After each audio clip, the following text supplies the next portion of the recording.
آج میری گفتگو صدقہ خیرات کے بارے میں ہوگی کہ صدقہ کیا چیز ہے، اس کی اہمیت اور فضیلت کیا ہے، اور ہمیں کس کس طریقے سے صدقہ کرنا چاہیے۔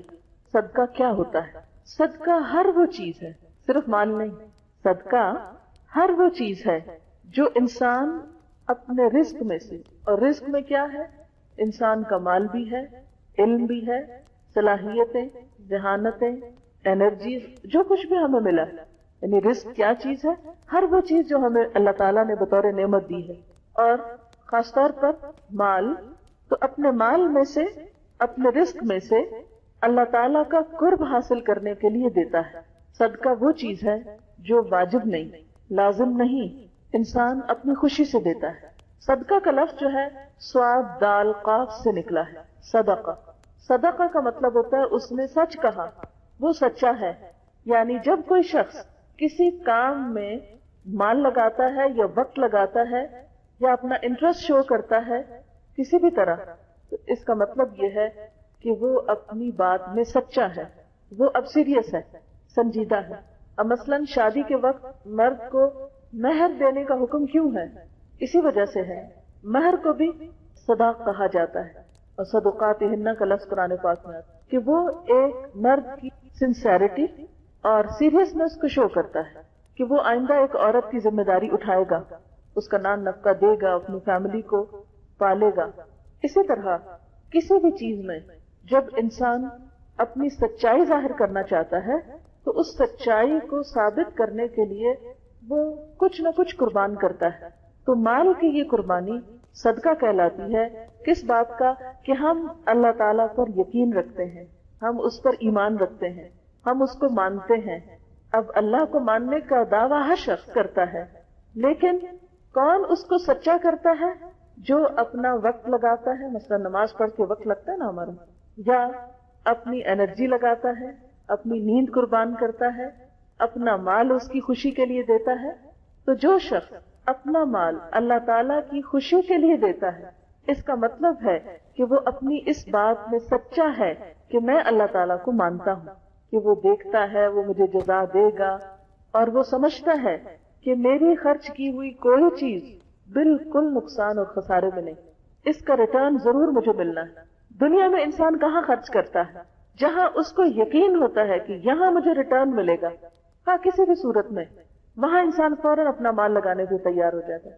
اسی طرح جس بندے کے دل میں یہ بات جڑ پکڑ جائے، جو بندہ اللہ تعالیٰ کے وعدے کو سچا سمجھے کہ میں تمہیں تمہارا دیا ہوا واپس کروں گا، اور 1 گنا نہیں 700 گنا اور اس سے بھی بڑھ کر ریٹرن دوں گا، تو جو اللہ تعالیٰ کی اس بات کو جتنا سچا سمجھتا ہے اتنا خوشی کے ساتھ اپنا آپ، اپنا مال، اپنے اولاد، اپنا سب کچھ اللہ کی خوشی کے لیے اللہ کے راستے میں لگاتا ہے۔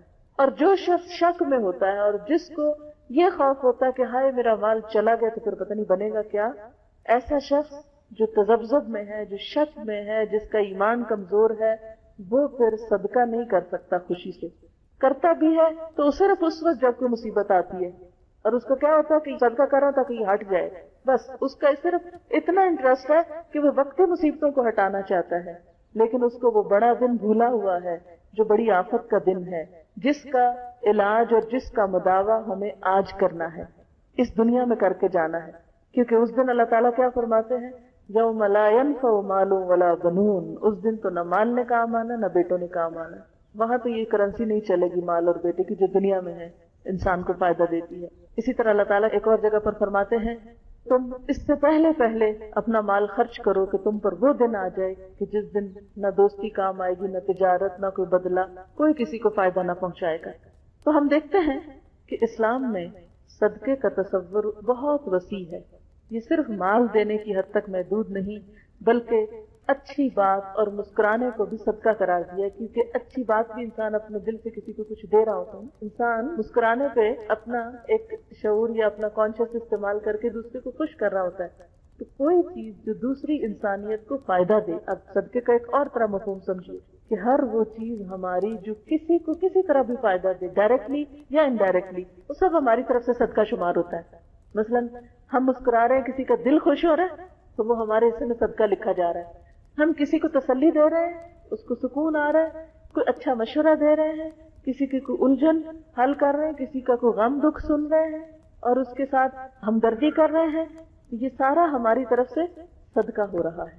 تو ہر وہ چیز جو اللہ کی خوشی کے لیے دی جائے، ہر وہ چیز جو انسانیت کی بھلائی کے لیے ہو، وہ کیا ہے؟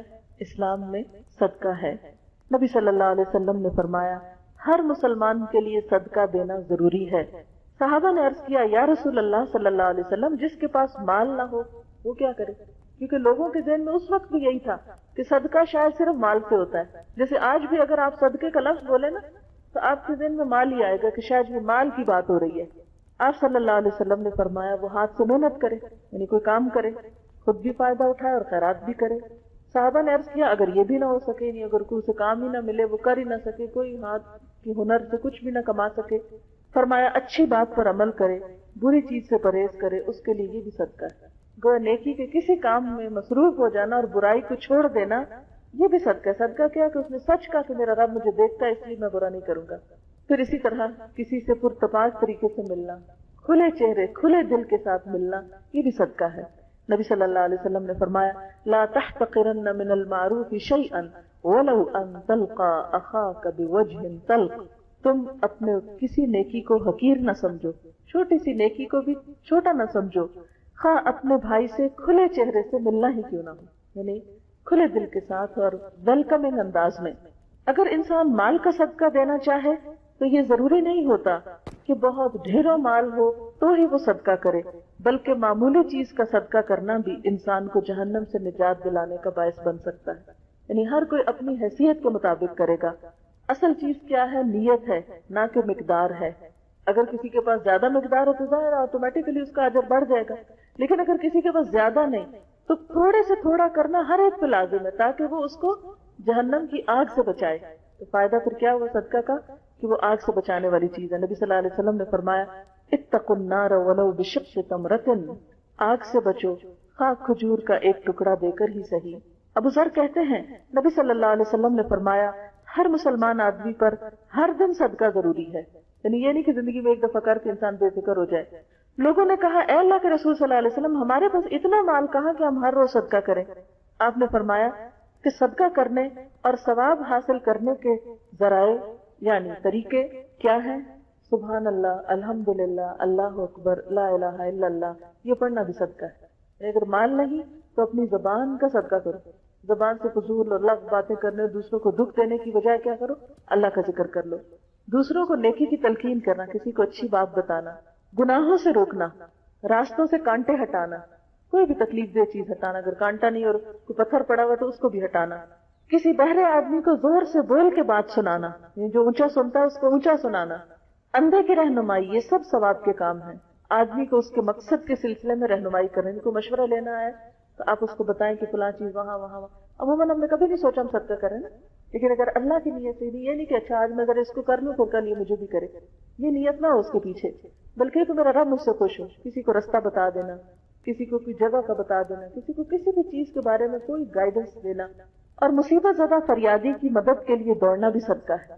یعنی اگر کوئی پکار رہا ہے میں ڈوب رہا ہوں تو اس کو آگے بڑھ کے نکالنا اس مصیبت سے، یہ کپڑا پھنس گیا، ہاتھ کسی چیز میں آ گیا، کوئی جل گیا، کوئی اینی کائنڈ آف ہیلپ، کسی کمزور کے بوجھ کو جو اس سے نہ اٹھتا ہو، یعنی کسی کا سامان اٹھا کے اسے ہاتھ یا سر پہ اٹھا لینا، یہ بھی صدقہ کہلاتا ہے۔ بس یہ سب کا سب تیری طرف سے تیرے نفس پہ صدقہ ہے۔ یعنی اگر مال نہیں تو ڈفرنٹ قسم کی خدمت خلق کے کام جو ہے صدقہ ہے۔ نبی صلی اللہ علیہ وسلم نے فرمایا کوئی مسلمان درخت لگائے اور اس کے پھلوں سے چڑیاں کھائیں یا غریب آدمی کھا لے تو اس کا ثواب اسے ملے گا، ہاں وہ خود فوت بھی ہو گیا، اور اس کو صدقہ جاریہ کہتے ہیں کہ ہمارے کسی عمل سے ہمارے مرنے کے بعد انسانیت کو بھلائی پہنچے، تھا وہ ایک درخت کیوں نہ ہو۔ اسی طرح باغ کے پھلوں کو چور لے گئے، کسی نے چھین لیا، یہ سب اس کے نامہ اعمال میں بطور صدقہ کے قیامت تک لکھا جائے گا۔ یعنی چاہے کوئی اچھا لے یا برا لے، کسی نے بھی فائدہ اٹھایا۔ حتیٰ کہ ایک حدیث میں آتا ہے کہ اگر کسی کھیت سے کوئی چڑیا چگ جاتی ہے تو بھی لگانے والے کے حصے میں وہ صدقہ لکھ لیا جاتا ہے، ورنہ تو انسان کا غم کے مارے برا حال ہو جاتا ہے، یہ لے گیا، وہ کر گیا، وہ کر گیا۔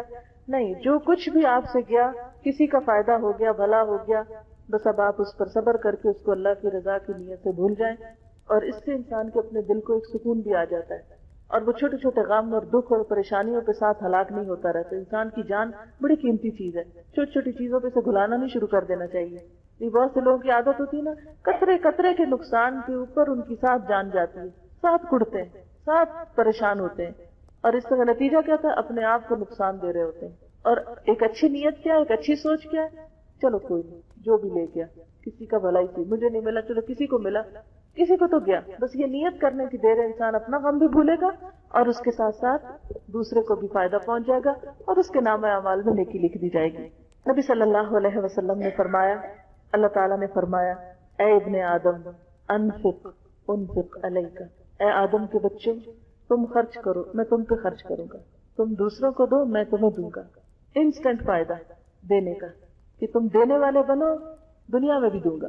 آپ صلی اللہ علیہ وسلم نے فرمایا، جس نے حلال کمائی سے ایک کھجور برابر بھی خیرات کی، اور اللہ تعالیٰ حلال کمائی ہی کی خیرات قبول کرتا ہے، تو اللہ تعالیٰ اسے اپنے دائیں ہاتھ سے لیتا ہے اور خیرات کرنے والوں کے لیے اس خیر کو اس طرح بڑھاتا رہتا ہے جیسے تم میں سے کوئی اپنے بچھیرے کی پرورش کرتا ہے، یہاں تک کہ ایک لقمہ پہاڑ کے برابر ہو جاتا ہے. دنیا میں تو اگر آپ کہیں ایک لقمہ رکھ کے آئیں تو جائیں گے تو ایک ہی ملے گا آپ کو، وہ نہیں بڑھتا خود سے خود.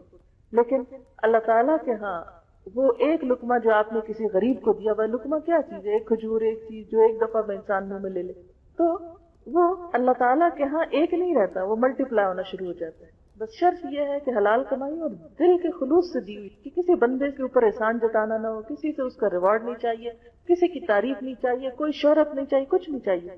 بس میرا رب خوش ہو جائے، اس نے مجھے دیا ہے نا تو میں بھی اس کو خوش کرنے کے لیے اس کے نام پر کسی کو دوں. جب انسان ایسا کرتا ہے تو اللہ تعالیٰ ایسے صدقے کو اتنا بڑھاتا ہے، اتنا بڑھاتا ہے کہ قیامت کے دن ایک ایک لقمہ پہاڑ برابر اجر ہو کر واپس ملے گا انسان کو.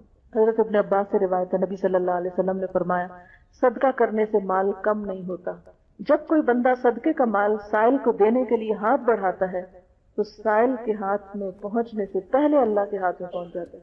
یعنی مثال کے طور پر اگر کسی نے کچھ مانگا ہے اور آپ اس کو دینے لگے ہیں، یہ دے رہے ہیں، ابھی لینے والے کے مانگنے والے کے ہاتھ میں نہیں پہنچا، بس آپ نے ہاتھ آگے ہی کیا ہے، تو اللہ تعالیٰ اس سے پہلے اسے قبول کر لیتا ہے، وہ لے لیتا ہے اس کو. یعنی وہ ریکارڈ میں لکھ لیتا ہے اس بندے نے اتنا دیا، اس کا آپ بڑھاؤ.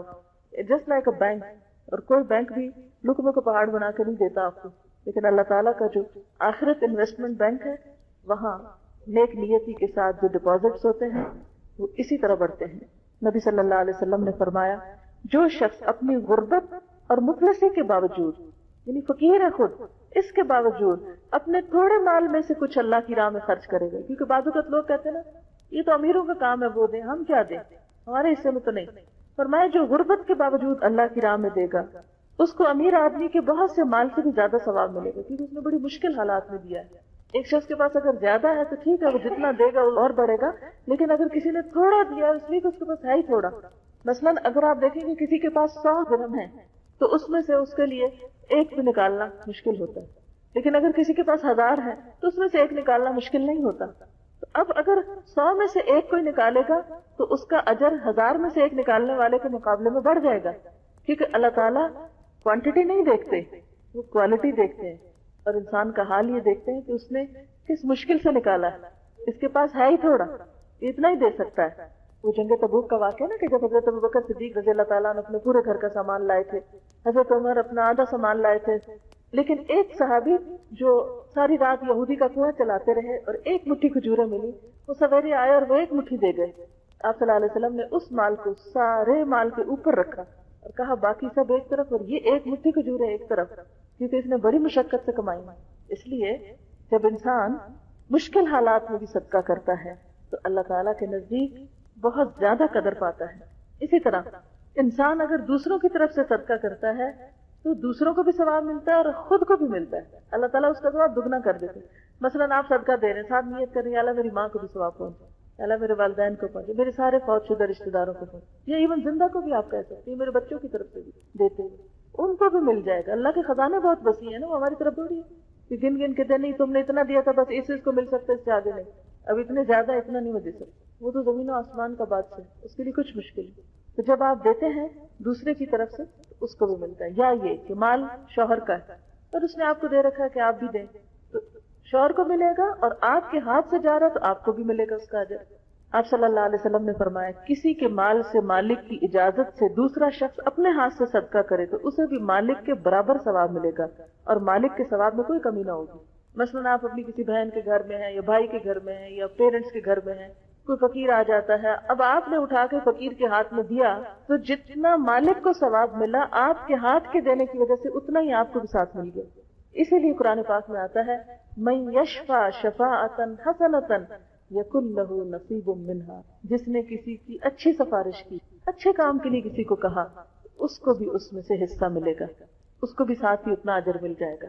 اسی لیے حضور صلی اللہ علیہ وسلم کا ایک بڑا دلچسپ طریقہ تھا. آپ مجلس میں جیسے بیٹھے ہوتے تھے, سیکھ سکھا رہے ہوتے تھے, تو کوئی اگر آتا تھا آپ سے کچھ اپنی حاجت لے کے کچھ مانگنے کے لیے, تو آپ صلی اللہ علیہ وسلم صحابہ سے کہتے تھے تم اس کی سفارش کرو, پھر اللہ نے جو دلوانا ہوگا مجھ سے میں دوں گا, تم سفارش کرو.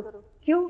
تاکہ تم محروم نہ رہ جاؤ, تمہیں بھی اجر مل جائے, تمہیں یہ کہنے کا اجر مل جائے گا کہ اللہ کے رسول صلی اللہ علیہ وسلم اس کو فلاں چیز دے دے.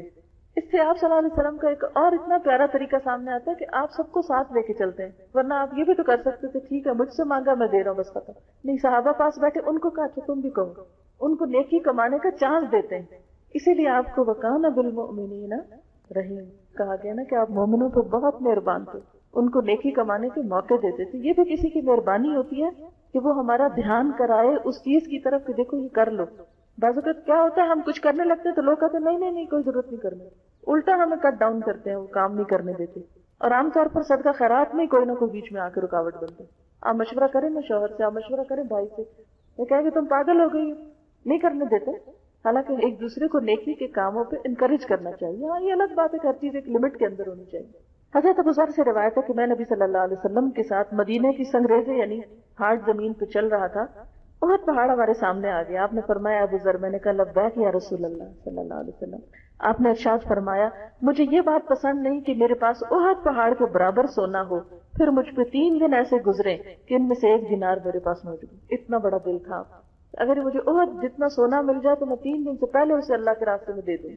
ہاں صرف اتنا جسے میں قرض کی ادائیگی کے لیے سنبھال کر رکھ لوں, بچاؤں گا تو صرف قرضہ ادا کرنے کے لیے, مگر میں اسے اللہ کے بندوں میں اس طرح اور اس طرح اور اس طرح تقسیم کروں, یعنی خوب خوب دوں. اپنے دائیں اپنے بائیں اپنے پیچھے کی طرف آپ نے اشارہ فرمایا. پھر آپ آگے چلے, پھر فرمایا زیادہ مال و دولت والے وہی قیامت کے دن بہت کم ہوں گے یعنی اجر و ثواب میں, مگر وہ لوگ جو مال کو اس طرح اس طرح اور اس طرح اپنے دائیں اپنے بائیں اور اپنے پیچھے خرچ کریں, اور ایسے لوگ بہت کم ہیں. یعنی قیامت کے دن ان کا اجر و ثواب نہیں ہوگا الا یہ کہ وہ دنیا میں اس سے نیکی کما لیں. میں ایک مندر کو بھی تو انہوں نے ہمیں ایکسپلین کیا کہ یہ مندر بنا کیسے نا. میں زیادہ انٹرسٹڈ تھی کہ وہ مجھے اپنے ریچولز کے بارے میں بتائیں, وہ انٹرسٹڈ تھے کہ ہم مندر کے بارے میں بتائیں پہلے. تو میں نے کہا کہ ٹھیک ہے آپ بتائیں. وہ بالکل انٹرسٹ سے انہوں نے شروع کیا کہ کس طرح یہ بنا. پتھر کا بتایا سارا کہ سارا راجستھان سے آیا ہے کیونکہ وہاں کا پتھر کارونگ کے لیے بہت اچھا ہے, سب وہاں سے امپورٹ کیا گیا. پھر ہم اندر آئے تو بتایا کہ یہ جو ساری اندر کی کارونگ ہے دنیا کا سب سے بڑا مندر ہے جس کی اندر جو ہے یہ سب لکڑی لگی ہوئی ہے نا, اور لکڑی بھی یوگنڈا کی مہاگنی. اور پھر بتایا کہ یہ ساری لکڑی ممباسا پورٹ سے گجرات میں ایکسپورٹ ہوئی, پہلے وہاں بھیجی گئی, اور وہاں پر 250 پیپل نے اس کے اوپر کام کیا دن رات, اور 1 سال میں اس کو تیار کیا. پھر جگسا پیسز کی طرح وہ سارا کچھ یہاں لائے اور اس کو سارے کو یہاں جوڑا گیا. اور یہ جتنی لکڑی ہے یہ صرف ایک شخص نے ڈونیٹ کی. تو میں سوچ رہی تھی کہ ہم مسلمانوں کے ہاں وہ دل نہیں, حالانکہ اللہ نے ہمارے لیے وعدہ کر رکھا ہے کہ کل تمہیں کئی گنا بڑھا کے دوں گا, وہ عالیشان جنتوں کی شکل میں. لیکن ان بیچاروں کو یہاں خرچ کرنے کے بعد کل پتہ نہیں کیا ہوتا ہے کیا نہیں ہوتا. لیکن اس کے باوجود بھی اپنے دین کی, اپنے دھرم کی حفاظت کے لیے, اس کی شان و شوکت کے لیے, اور اندر کوئی لائبریری نہیں, کوئی علمی چیز نہیں, صرف یہ ہے کہ بت وغیرہ رکھے ہوئے ہیں اور لوگ آ رہے ہیں جا رہے ہیں جو بھی اپنی عبادت ہے کر رہے ہیں.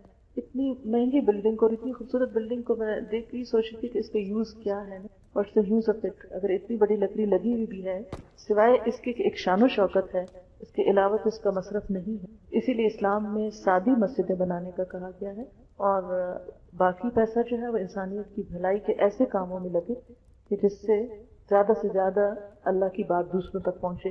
پھر آپ دیکھیں کہ نبی صلی اللہ علیہ وسلم نے فرمایا انسان کہتا ہے میرا مال, حالانکہ اے انسان تیرا مال وہ ہے جو تو نے کھا کر ختم کر دیا یا پہن کے پرانا کر دیا یا صدقہ کر کے آگے بھیج دیا، یعنی اپنے آگے جانے سے پہلے اس کو آگے بھیج دیا۔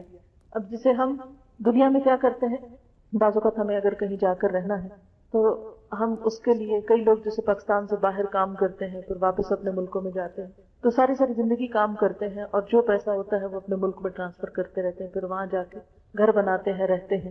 تو میں جب بھی ایسی کوئی بات سنتی ہوں تو ہمیشہ مجھے آخرت یاد آتی ہے کہ بالکل اسی طرح ہمیں آخرت میں بھی ایک گھر چاہیے، وہاں بھی زندگی کی ضروریات چاہیے، کیونکہ ہمیشہ کی زندگی شروع ہوگی۔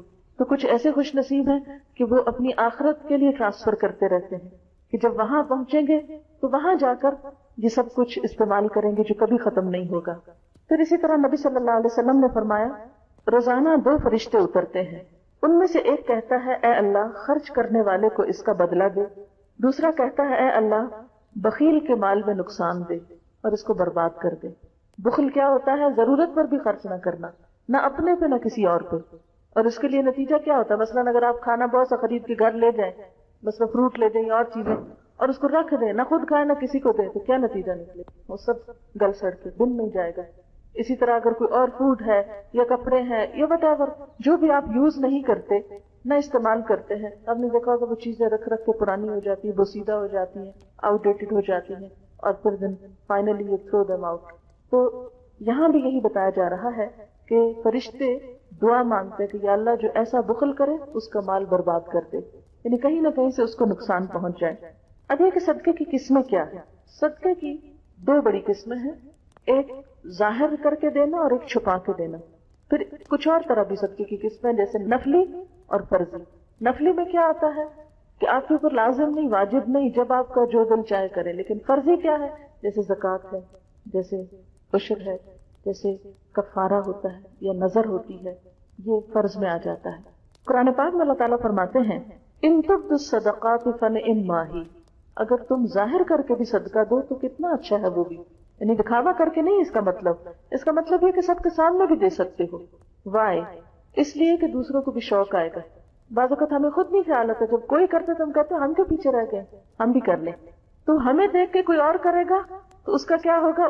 ان سب کا اجر بھی ہمیں ملے گا، کیونکہ ہم نے پہل کی، کہتے ہیں نا پانی کا پہلا قطرہ۔ اور ان تخفوها، اور اگر تم اسے چھپا کے دو، وتؤتوها الفقراء، اور اس کو فقراء کو دو، فهو خیر لکم، تو وہ بھی تمہارے لیے اچھا ہے، ویکفر عنکم من سیئاتکم، اور تمہاری بعض خطائیں گناہ تم سے دور کر دے گا۔ گویا صدقہ جو ہے وہ گناہوں کو دور کرنے کا ذریعہ بنتا ہے، جیسے بلاؤں کو دور کرنے کا ذریعہ بنتا ہے۔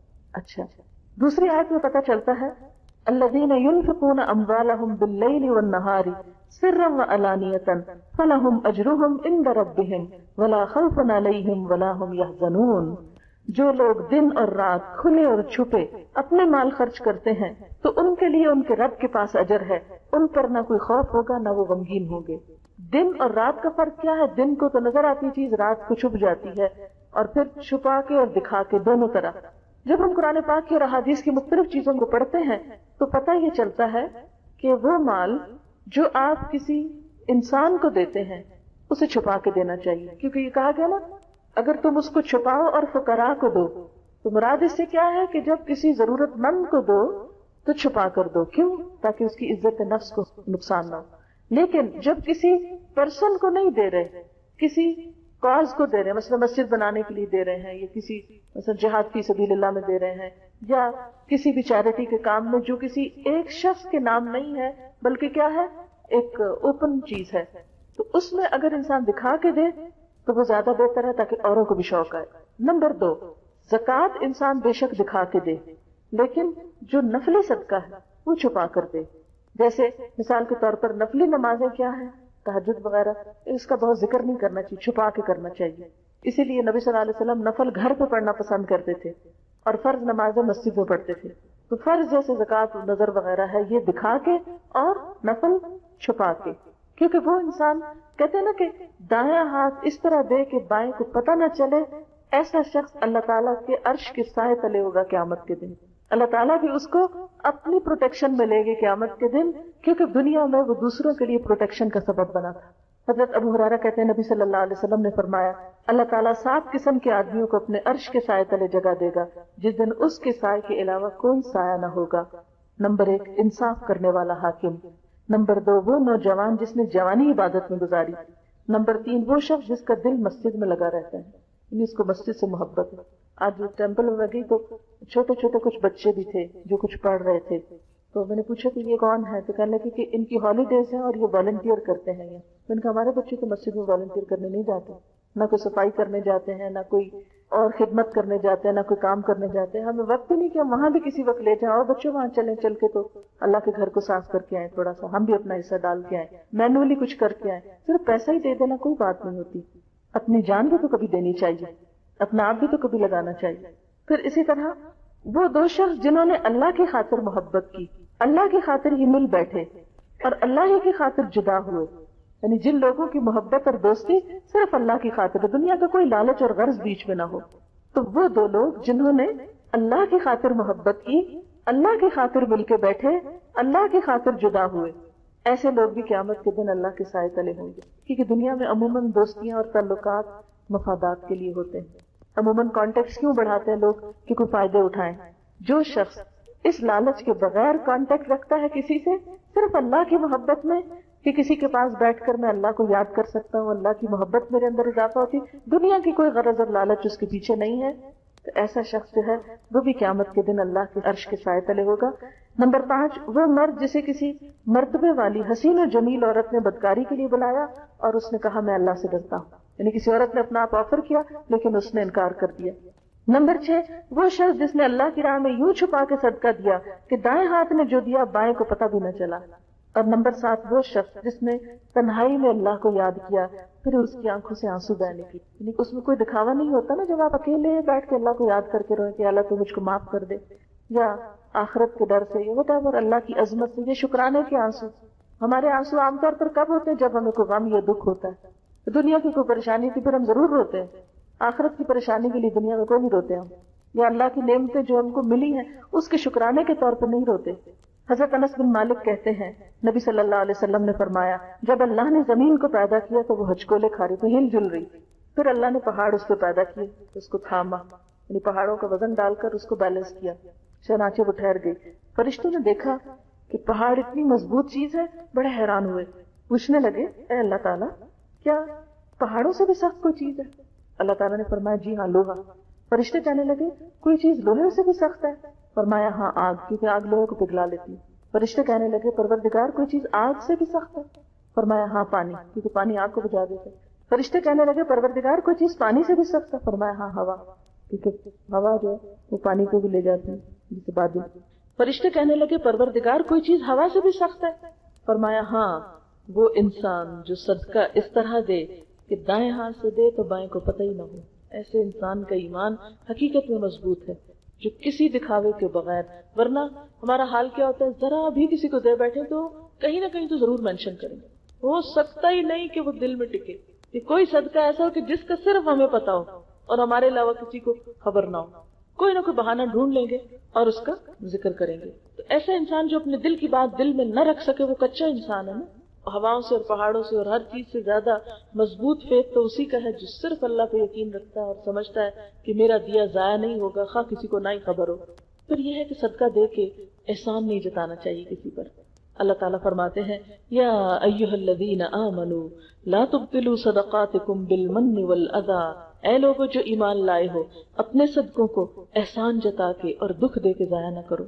کالذی ينفق مالہ رئاء الناس، اس شخص کی طرح جو اپنا مال محض دکھاوے کے لیے خرچ کرتا ہے، ولا یؤمن باللہ والیوم الاخر، اور وہ اللہ اور یوم آخرت کو مانتا ہی نہیں۔ خواہ وہ زبان سے کہتا ہوں میں مانتا ہوں، اللہ تعالیٰ نہیں، اگر تم مانتے ہوتے تو پھر دے کے یوں احسان نہ جتاتے، کیوں؟ اس لیے کہ تم نے تو اللہ کی خاطر دیا ہوتا اور آخرت میں جزا پانے کے لیے دیا ہوتا، پھر تمہیں ضرورت نہ رہتی یہ احسان جتانے کی۔ نبی صلی اللہ علیہ وسلم نے فرمایا 3 قسم کے لوگ ایسے ہیں جن سے اللہ تعالیٰ قیامت کے دن بات بھی نہیں کرے گا، نہ ان کی طرف نظر رحمت سے دیکھے گا، نہ ان کو پاک کرے گا۔ نمبر 1 احسان جتانے والا شخص، دوسروں کو ٹارچر کرے، کچھ کر کے اس کے ساتھ پھر اس کو ذلیل کرے دوسرا۔ نمبر 2 تکبر کی وجہ سے تہمت نیچے لٹکانے والا، یعنی کپڑا اتنا پہنے کہ وہ زمین پہ لٹکا رہا اور کہ ہمیں نہیں پرواہ، ہمارے پاس بہت ہے، ہم زمین پہ بھی رول سکتے ہیں۔ یہ تکبر اللہ کو نہیں پسند، کیونکہ اللہ نے نعمتیں اس لیے نہیں دی۔ اور نمبر 3 جھوٹی قسم کھا کے اپنا مال بیچنے والا، نبی صلی اللہ علیہ وسلم نے فرمایا قیامت کے دن ایک شخص کو لایا جائے گا جسے اللہ نے ہر قسم کے مال سے نوازا تھا.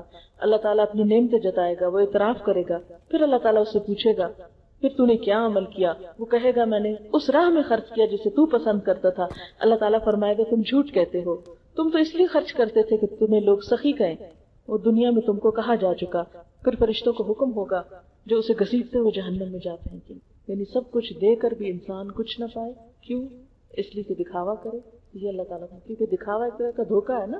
لوگوں کو بتا رہا ہے کہ میں نے اللہ کے لیے کیا ہے، اور حقیقت میں اس کی نیت لوگوں سے اپنی تعریف کروانا ہے اور اللہ کی بڑائی کے لیے نہیں خرچ کیا. جو اللہ کو بڑا سمجھتا ہے وہ کبھی ایسی حرکت نہیں کر سکتا، کیونکہ اسے پتا ہے اس رب کی راہ میں دے رہا ہوں جس نے مجھے دیا ہے.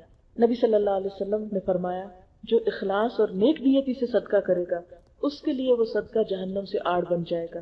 آپ نے فرمایا خرچ کرو اور گنو نہیں ورنہ اللہ تعالیٰ بھی تمہارے لیے گنے گا، روکو نہیں ورنہ اللہ تعالیٰ بھی تجھ سے مال کو روک دے گا، اور دے جتنا تجھ سے دیا جا سکے. یہ ہے کہ بعض اوقات جب آپ دیں تو دینے کے لیے چینج رکھا ہوا ہے کچھ تو اٹھایا اور دے دیا.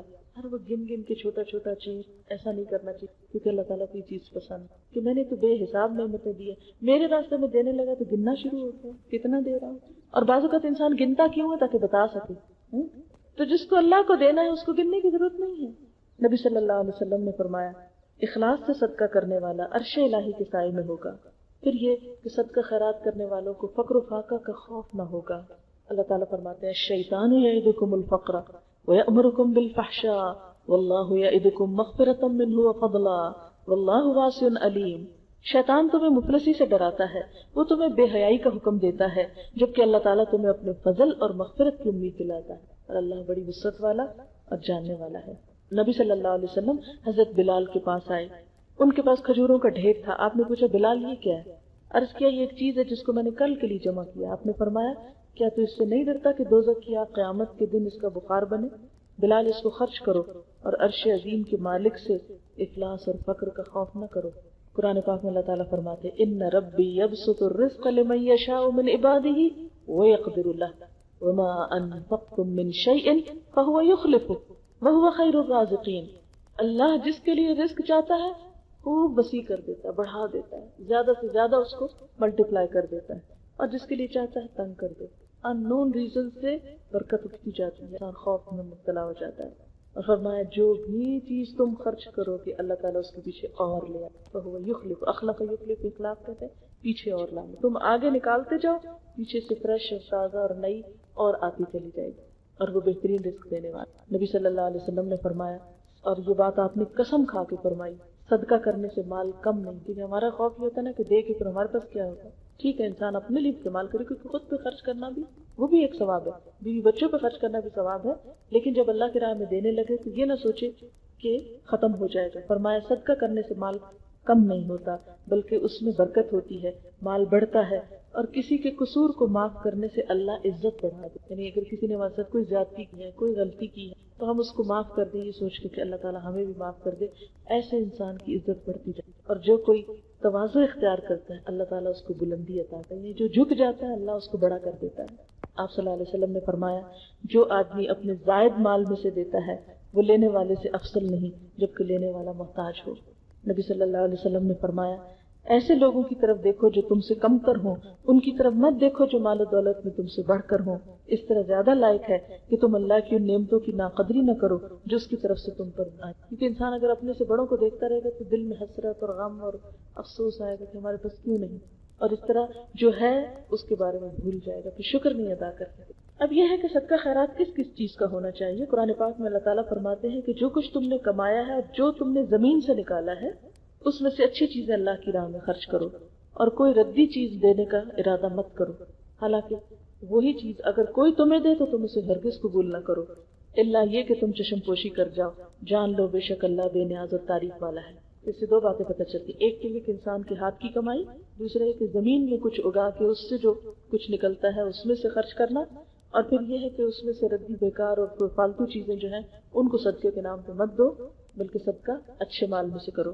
کیوں ردی نہ دو؟ اس لیے کہ اگر تمہیں کوئی ردی دے تو تم کو کیسا لگے، تمہیں کوئی فضول بیکار چیز دے تو تمہیں کیا پسند آئے. نبی صلی اللہ علیہ وسلم نے فرمایا ان اللہ طیب لا يقبل الا طیبا، اللہ پاک ہے اور پاک ہی چیز قبول کرتا ہے۔ اصل میں یہ جو ہم دیتے ہیں نا کسی میں سے کسی ضرورت مند کو، فقیر کو، کسی بھی کام میں، تو ہم سمجھتے ہیں ہم اس کو دے رہے ہیں، وہ حقیقت میں اس کو نہیں دے رہے ہوتے، وہ اللہ کو دے رہے ہوتے ہیں۔ اور انسان اگر اس وقت تھوڑی دیر کے لیے سوچے کہ میں اللہ تعالیٰ کے لیے یہ دے رہا ہوں، دنیا کے لیے تو میرا دل اتنا کھلا اور اللہ کے لیے دینے کے لیے بس یہی ہے، اور فضول اور فالتو چیز جو بیکار ہو چکی ہے۔ اس کا یہ مطلب نہیں کہ جیسے کپڑے چھوٹے ہو جاتے ہیں یا پرانے ہو جاتے ہیں یا ہمارے کام کے نہیں رہتے تو ہم ان کو گھر میں ہی رکھیں کہ یہ تو مجھے پسند نہیں تو اس لیے نہیں، ان کو بھی نکال دینا چاہیے، لیکن خاص طور پر اللہ کی خوشی کے لیے، یعنی وہ تو آپ اس لیے دے رہے ہیں کہ قرآن پاک میں کم ہے کہ لوگوں نے پوچھا کیا خرچ کریں تو اللہ تعالیٰ نے فرمایا جو ضرورت سے بچ جائے اس کو دے دو، تو اس میں وہ سب چیزیں آ جاتی ہیں جو ہماری ضرورت کی نہیں ہم دے سکتے ہیں۔ لیکن خصوصاً جب اللہ کی خوشی اور رضا حاصل کرنے کے لیے، اللہ کا قرب پانے کے لیے خرچ کریں تو اس وقت پھر بہترین چیز نکالے، جیسے قرآن پاک میں آتا ہے نا لن تنالوا البر حتى تنفقوا مما تحبون، تم نیکی کو ہرگز نہیں پا سکتے جب تک کہ وہ خرچ نہ کرو جس سے تم محبت رکھتے ہو، اس میں سے نکالو، یعنی یہ نہیں کہ وہ سارا نکالو، اس میں سے کچھ نکالو۔ جب یہ آیت اتری حضرت ابو درداء کی 2 بات تھے، ان میں سے جو بہترین تھا وہ انہوں نے حضور صلی اللہ علیہ وسلم کو کہا کہ آپ اپنا ہاتھ بڑھائیے، اللہ کے رسول صلی اللہ علیہ وسلم میں دینا چاہتا ہوں، اس میں کھجور کے 600 درخت تھے، آپ سوچیں ایک درخت بھی کتنا پھل آتا ہے، 600 درخت پہ کتنا بڑا مال ہوگا۔ پھر اسی طرح حضرت زید بن حارثہ نے اپنا گھوڑا دے دیا، پھر اسی طرح کسی نے کچھ کسی نے کچھ، پھر اسی طرح برا بن عازب کہتے ہیں ہم گروہ انصار کھجوروں والے تھے، ہم میں سے ہر کوئی اپنی قلت و کثرت کے موافق کھجوریں لے کر آتا، کوئی 1 خوشہ کوئی 2 خوشے مسجد میں لٹکا دیتا۔ اہل صفہ کا حال یہ تھا کہ ان کے پاس کھانے کو کچھ نہ ہوتا تھا۔ اہل صفہ کون تھے؟ مختلف قبیلوں کے دور دراز کے آئے ہوئے لوگ جو اپنا گھر بار کام کاج بیوی بچے چھوڑ کے اسلام کی خاطر حضور کے پاس آ کے رہے تھے کہ دین بھی سیکھتے تھے اور ساتھ جہاد کے لیے بھی نکلتے تھے آپ کے ساتھ۔ تو وہ چونکہ اپنی کوئی کمائی نہیں کر سکتے تھے، مدینہ میں ان کا کوئی گھر نہیں تھا، کوئی ان کا بزنس نہیں تھا، کچھ اور نہیں تھا، کیونکہ اگر وہ ان چیزوں میں پھر لگ جاتے تو پھر دین کون سیکھتا حضور صلی اللہ علیہ وسلم سے، اور اگر وہ لوگ نہ سیکھتے تو ہم تک کیسے پہنچتا۔ بہرحال اب ہوا یہ کہ لوگ آ کے اپنی کھجوریں وہاں رکھ دیتے۔ اب ہوتا یہ کہ جب کوئی ان میں سے آتا اور انہیں بھوک لگتی تو وہ کیا کرتے کہ اس سے کچھ کھجوریں گرا لیتے، کوئی خشک گرتی کوئی تر گرتی، وہ کھا لیتے۔ جنہیں نیکی کی رغبت نہ ہوتی وہ ایسے خوشے لاتے جن میں ناقص اور ردی کھجوریں ہوتی اور ٹوٹے پھوٹے ہوئے لے کر آتے۔ تب اللہ تعالیٰ نے یہ آیت نازل کی۔ برا کہتے ہیں کہ اس کے بعد ہر شخص اچھی کھجوریں لاتا تھا، یعنی یہ لوگ جو اسلام کی خاطر نکل کر آئے ہیں ان کو تم ردی کھجوریں دے رہے۔ نبی صلی اللہ علیہ وسلم نے فرمایا پاکیزگی کے بغیر نماز قبول نہیں ہوتی، یعنی کپڑے پاک ہونے چاہیے، جسم پاک ہونا چاہیے، جگہ پاک ہونی چاہیے، اور حرام مال سے صدقہ قبول نہیں ہوتا۔ نبی صلی اللہ علیہ وسلم نے فرمایا جو شخص حرام کمائی کر کے صدقہ خیرات کرے وہ صدقہ اللہ کے نزدیک قبول نہیں ہوتا، جو خرچ کرے اس میں برکت نہیں ہوتی، اور جو مرنے کے بعد پیچھے چھوڑ جائے وہ مال اس کے لیے جہنم کا سامان ہوگا۔ اللہ تعالیٰ گناہ کو حرام سے نہیں مٹاتا، البتہ برائی کو بھلائی سے صاف کرتا ہے۔ ناپاک کو ناپاک نہیں مٹاتا، جیسے نا کہ گندا فرش اور اوپر آپ کیچڑ والا پانی پھینک دے تو اس سے تو صفائی نہیں ہوگی۔ سفیان ثوری کا قول ہے جو شخص اللہ کی راہ میں حرام مال خرچ کرے اس کی مثال ایسی ہے جیسے کوئی ناپاک کپڑے کو پیشاب سے صاف کرے، اس سے تو نہیں دھلتا۔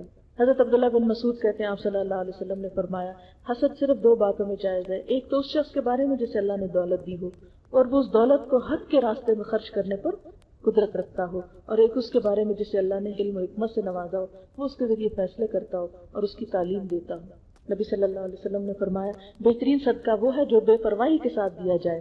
بے پرواہی کے ساتھ یہ کہ انسان اسے دیکھ کے پھر کسی غم میں نہ مبتلا ہو جائے، کیونکہ بعض اوقات انسان دینے کے بعد پھر کیا ہوتا ہے، پھر پریشان ہوتا ہے میں نے کیوں دیا، نہ دیتا تو اب میرے کام۔ تو اللہ تعالیٰ بھی آزماتا ہے نا، بعض اوقات دینے والے کو کسی اور مشکل میں ڈال دیتا ہے، پھر وہ کہ اب یہ کیا کرتا ہے، اپنے دینے پہ تو ریگریٹس نہیں، اور شروع کر اس سے جس کا نفقہ تجھ پہ واجب ہے، یعنی ایک شوہر کو جیسے مال کمانے والا گھر میں تو اس کو کیا حکم ہے، پہلے بچوں کو دو پھر باہر دیں۔ نبی صلی اللہ علیہ وسلم نے فرمایا اے ابن آدم اگر تو زائدہ ضرورت مال اللہ کی راہ میں خرچ کرے گا تو تیرے لیے بہتر ہوگا، اور اگر تو اسے روکے گا تو تیرے لیے برا ہوگا، اور بقدر کفاف مال پر تو ملامت کے لائق نہیں، ابتدا ان لوگوں سے کر جن کے اخراجات زندگی کا تو ذمہ دار ہے۔ آپ نے فرمایا اے امت محمد کے لوگوں صلی اللہ علیہ وسلم قسم اس ذات کی جس نے مجھے دین حق دے کے بھیجا، اللہ اس شخص کا صدقہ قبول نہیں کرے گا جس کے کچھ رشتہ دار ہوں جو اس کی صلہ رحمی کے محتاج ہوں اور وہ ان کو دینے کی بجائے اوروں کو دے۔ تو پہلے ترتیب کیا ہے، اپنی ذات پہ خرچ کرو، بچوں پہ کرو، گھر کے افراد پہ کرو، رشتہ داروں پہ کرو، پھر اس کے نبی صلی اللہ علیہ وسلم نے فرمایا دشمنی رکھنے والے رشتہ دار کو صدقہ دینا سب سے افضل ہے، یعنی کیونکہ ایک تو اس کی دشمنی کم ہوگی، یعنی بعض اوقات ایسا ہوتا ہے نا، رشتے داروں میں بہت باتیں بناتے ہیں، خاص طور پر اگر اللہ نے آپ کو دیا اور ان کے پاس نہ ہو تو وہ حسد کی وجہ سے بعض اوقات اور غصے کی وجہ سے وہ کسی نہ کسی طرح وہ کچھ نہ کچھ بولتے رہتے ہیں. ایسے میں انسان کہتے ہیں ان کو تو بالکل نہیں ہوگا جو میرے ساتھ ایسا کر رہے ہیں. تو اللہ کے رسول صلی اللہ علیہ وسلم فرماتے ہیں سب سے زیادہ ثواب ہی ان کو دینے کا ہے. ایک تو اس سے ان کا منہ بند ہوگا، اور دوسرا یہ کہ اللہ تعالیٰ ہماری طرف سے قبول کرے گا کہ جس نے ہمیں دکھ دیا ہم اسے خوشی دے رہے ہیں. اور پھر یہ اللہ ہی کے لیے دے سکتا نا انسان، ورنہ دنیا کی خاطر تو جہاں سے کچھ ملے نا وہاں انسان دے کیسے. اسی طرح صلی اللہ علیہ وسلم نے فرمایا اجر و ثواب کے لحاظ سے بڑا ہوا دینار وہ ہے جو آدمی اپنے بال بچوں پہ اور زیر کفالت لوگوں پہ خرچ کرتا ہے، اور وہ دینار بھی جو مجاہد اپنے گھوڑے پہ صرف کرتا ہے اور اس پر سوار ہو کر جہاد کرتا ہے، اور وہ دینار جو انسان اپنے مجاہد ساتھیوں پہ خرچ کرتا ہے. یعنی ایک شخص دین کے لیے نکلا ہے اور اپنی سواری دے کر نکلا ہے، یا یہ کہ اس کے ساتھ اور نکلے ہیں تو وہ اپنے پہ بھی خرچ کر رہا ہے اور ان پہ بھی خرچ کر رہا ہے. اس میں مجھے عبداللہ بن مبارک کا واقعہ یاد آ رہا ہے. انہوں نے اپنے سال کو 3 حصوں میں بانٹا ہوا تھا. بہت مجھے ان کی زندگی آئیڈیل لگتی ہے. وہ کیا کرتے تھے کہ 4 مہینے بزنس کرتے، اگلے 4 مہینے جو ہوتے تھے وہ تعلیم دیتے تھے، اور جتنے طالب علم آتے تھے ان کو اپنے ہاتھ سے خرچ کرتے تھے، خود سے خرچ کرتے، اور پھر اگلے 4 مہینے یا حج کے لیے نکلتے یا جہاد کے لیے نکلتے تھے. اچھا لوگوں کو کہتے کس نے حج پہ چلنا ہے، اپنے پیسے جمع کراؤ، سب پیسے جمع کرا، پھر کیا کرتے ان کو سنبھال کے رکھ دیتے اور اپنے پاس سے خرچ کرتے.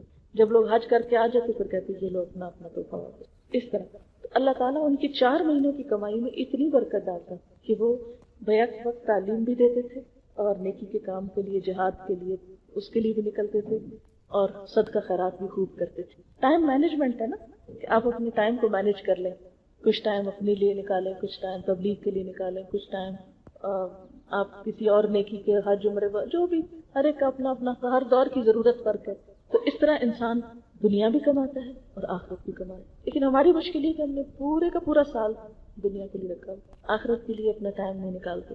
میں جب گلاسگو یونیورسٹی میں پی ایچ ڈی کر رہی تھی تو میں اسی طرح حجاب میں ہوتی تھی، تو یہ جو مشرقی قسم کے لوگ تھے تو وہ ضرور ہیلو ہائی کرتے تھے. 1-2 کا تو بہت زیادہ آنا جانا تھا ہمارے پاس. تو وہ یونیورسٹی میں کام کرتی تھی لڑکی، تو اس نے بتایا کہ میں اب جا رہی ہوں، شاید ایجپٹ جا رہی تھی. کہنے لگی کہ میں نے اتنا کام کر لیا اور اتنے پیسے میں نے کما لیے، اب اتنا عرصہ میں تبلیغ کے لیے لگاؤں گی اور یہ پیسے میں وہاں خرچ کروں گی. تو میں دیکھ کے حیران ہوگی ان لوگوں کے جذبے دیکھیں. ٹروتھ کسی اور کے پاس ہے اور تبلیغ کوئی اور کر رہا ہے. اب ایک لڑکی ہے، ایک عورت ہے، کام کر رہی ہے، کام کر کے پیسے کما رہی ہے اور اپنا ٹکٹ بنا رہی ہے اور پھر جائے گی اور پھر وہاں پر لگائے گی اور اپنا مشن پورا کرے گی. میں ممباسا گئی تھی تو وہاں مجھے کسی نے بتایا کہ کرسچن لڑکی نے اسٹریٹ چلڈرن کے لیے اسکول بنایا. میں نے کہا مجھے بہت شوق ہے دیکھنے کا، خیر وہ مجھے لے گئی.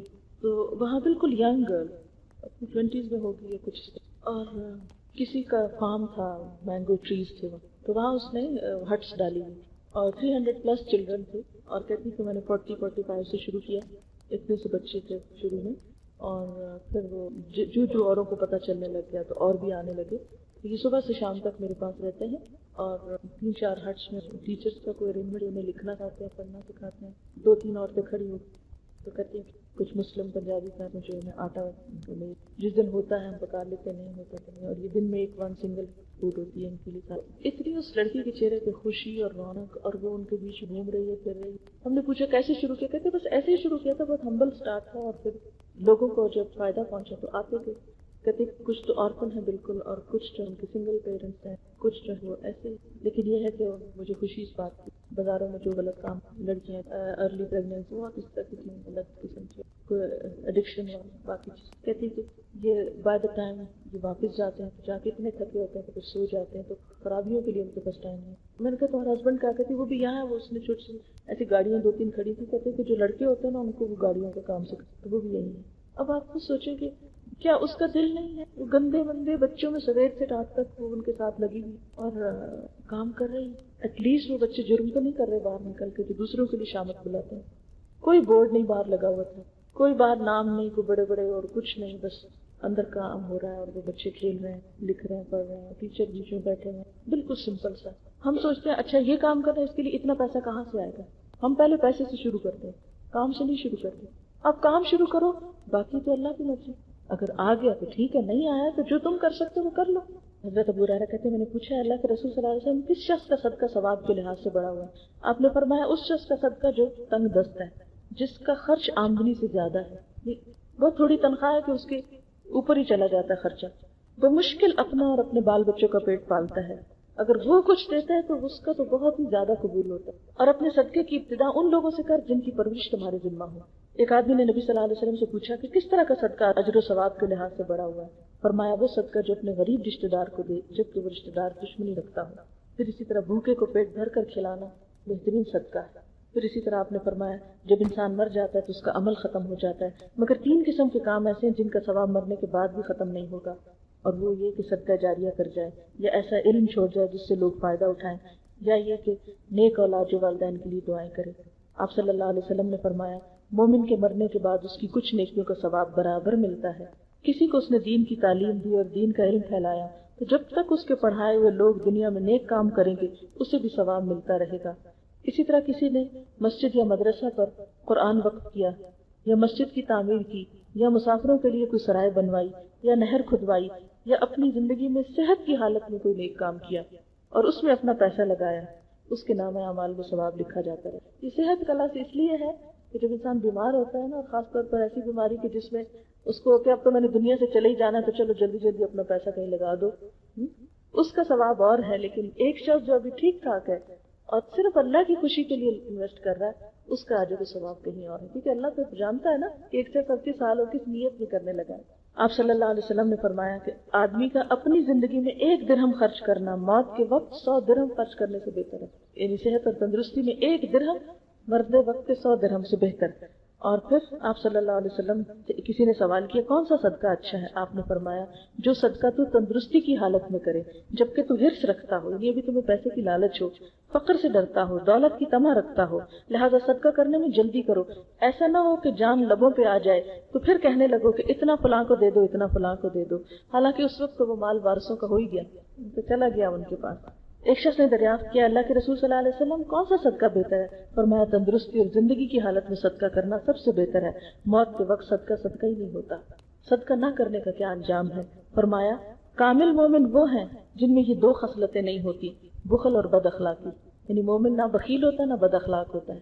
آپ نے فرمایا بخل سے بچتے رہو کیونکہ اس نے پہلے لوگوں کو برباد کیا. کس طرح؟ اس لیے کہ جب ہمارا مال ہمارے ہی پاس رہے گا کسی اور خیر بھلائی کے کام میں نہیں جائے گا تو کیا ہوگا معاشرے کے اندر پھر جو لوگ محروم ہوں گے وہ فساد اور فتنہ کریں گے اور جب ظاہر انہیں بھوک ہوگی انہیں ضرورت ہوگی تو پھر وہ لوٹ کر بھی لیں گے کسی.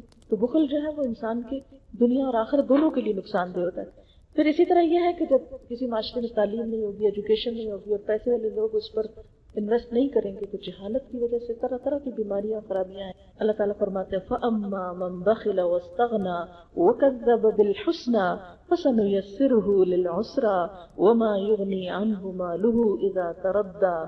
لیکن جس نے دینے سے بخل کیا اور پرواہ نہ کی اور اچھی بات کو جھٹلا دیا تو ہم اس کو تکلیف کی چیز کے لیے سامان دیں یعنی اس کو مشکل طرف لے جائیں گے اور جب وہ مرے گا تو اس کا مال اس کے کام نہ آئے گا. فرمایا قرآن پاک میں ہے جو لوگ سونا چاندی جمع کرتے اور اللہ کی راہ میں خرچ نہیں کرتے انہیں دردناک عذاب کی خبر دے دیجیے جس دن اس کو جہنم کی آگ میں گرم کر کے سونے چاندی کو ان کی پیشانیوں پہلوں اور پیٹھوں کو داغا جائے گا. ان سے کہا جائے گا یہ وہی خزانہ ہے جو تم لوگوں نے اپنے لیے جمع کیا تھا اب تم اس خزانے کے عذاب کو چکھو. آپ صلی اللہ علیہ وسلم نے فرمایا مال گنجا سانپ بن کر اپنے مالک کا پیچھا کرے گا یہاں تک کہ اس کو پکڑ کر اس کا ہاتھ چبائے گا اس کے گلے میں لٹک جائے گا اس کی باچھیں چیرتا ہوا کہے گا انا مالو کا انا کنزو کا میں تیرا مال ہوں میں تیرا خزانہ. یعنی وہ مال جس میں سے صدقہ خیرات نہیں ہوتا یہ اس کی طرف اشارہ ہے. دنیا میں کیا فائدہ ہوتا ہے صدقے کا؟ نمبر 1 اللہ تعالیٰ کے غصے کو صدقہ ختم کرتا ہے اور بری موت سے بچاتا ہے. نمبر 2 آپ نے فرمایا صدقہ کرنے میں جلدی کرو کیونکہ بلائیں صدقے سے آگے نہیں بڑھتی یعنی وہ ان کو ادھر روک لیتا ہے صدقے سے رک جاتی ہیں. صدقہ برائی کے 70 دروازوں کو بند کرتا ہے انسان کی کجی کو درست کرتا ہے یعنی انسان کے اندر جو دل کی سختی ٹیڑھا پن اور برے اخلاق وغیرہ ہیں صدقہ کرنے سے ان میں کمی آتی گویا اچھا اخلاق پیدا ہوتا ہے اس سے بری موت سے بچاتا ہے اور بھوکے کا پیٹ بھرتا ہے.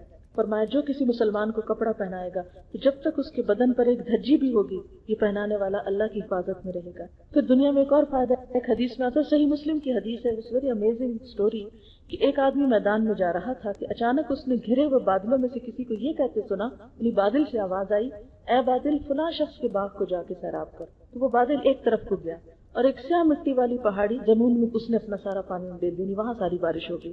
وہاں ایک نالا تھا، اس نے سارا پانی اپنے اندر سمیٹا اور بہہ نکلا۔ تو یہ مسافر پانی کے ساتھ ساتھ چلا، آگے چل کر دیکھتا کہ ایک آدمی اپنے باغ میں کھڑا بیلچے سے پانی کا رخ موڑ رہا ہے تاکہ اپنے درختوں کو سینچے۔ باغ والے سے اس مسافر نے پوچھا، اللہ کے بندے تیرا کیا نام ہے؟ اس نے وہی نام بتایا جو بادلوں میں اس نے سنا تھا۔ باغ والے نے اس سے پوچھا، تم نے میرا نام کیوں پوچھا؟ مسافر نے کہا، میں نے گھرے ہوئے بادلوں میں سے کسی کو یہ کہتے سنا، جا فلاں شخص کے باغ کو سیراب کر۔ تو بتا، تو اپنے باغ میں ایسا کون سا عمل کرتا ہے جس کی وجہ سے اللہ کی یہ رحمت تم پہ ہے؟ باغ والے نے کہا، جب یہ بات تو مجھے پوچھ بیٹھے ہو اور تمہیں پتا چل گیا تو میں بتاتا ہوں، ورنہ میں نے کبھی یہ بات کسی کو بتائی نہیں۔ اس باغ سے مجھے جو کچھ حاصل ہوتا ہے اس کے 3 حصے کرتا ہوں، 1/3 اللہ کے نام پہ دیتا ہوں، 1/3 میں اور میرے بچے کھاتے ہیں، اور 1/3 اسی باغ میں دوبارہ لگا دیتا ہوں۔ تو اللہ تعالیٰ کو اس کی یہ تقسیم جو تھی اور اعتدال، یہ خود بھی استعمال کر رہا ہے، دوسروں کو بھی دے رہا ہے، اور انویسٹ آئندہ باغ کو بڑھانے کے لیے بھی کر رہا ہے۔ تو زندگی میں عموماً یہ ہوتا ہے نا کہ جب آپ بزنس کرتے ہیں تو سارا انویسٹ نہیں کر سکتے دوبارہ اس کو، ٹھیک ہے بزنس بڑھائیں اپنا، لیکن اس کے ساتھ ساتھ خود پہ اور بچوں پہ بھی خرچ کریں اور اللہ کی راہ میں بھی دیں۔ آخرت میں کیا فائدہ ہے؟ قیامت کے دن حساب کتاب ختم ہونے تک صدقہ کرنے والا اپنے صدقے کے سائے میں رہے گا، امبریلا بن جائے گا۔ اس دن بہت دھوپ ہے نا، بہت گرمی ہے، لیکن جس نے صدقہ کیا ہوگا اس کے ساتھ ساتھ سایہ چلے گا۔ آپ صلی اللہ علیہ وسلم نے فرمایا، صدقہ کیا کرو، تو صدقہ تم کو دوزخ سے بچائے گا۔ اب کیا خرچ کریں؟ طیب اور پاکیزہ اور حلال۔ کیا نہ کریں؟ ردی اور بیکار اور حرام۔ کیوں کریں؟ دل کی پاکیزگی کے لیے، اللہ کی رضا کے لیے، نفس کی ثابت قدمی کے لیے۔ کس پر کریں؟ والدین پر، رشتہ داروں پر، مسافروں پر، یتیموں پر، مسکینوں پر، سوالیوں پر۔ کب کریں؟ دن رات میں، اپنی زندگی میں، جوانی میں، صحت اور فراغت میں، اور ایسے کاموں میں جو مرنے کے بعد بھی صدقہ جاریہ بنے۔ کیسے کریں؟ اعلانیہ بھی کریں، چھپا کے بھی کریں۔ اگر مال خرچ نہ کر سکیں، مال ہے نہیں تو کیا کریں؟ کسی سے اچھی بات کریں، مسکرایا کریں، ذکر اور اذکار کیا کریں، دوسروں کی خدمت کیا کریں۔ کیا خرچ کرنے سے مال کم ہوتا ہے؟ کئی گنا لوٹا کے واپس ملتا ہے، اضعاف و مضاعف کا لفظ آتا ہے۔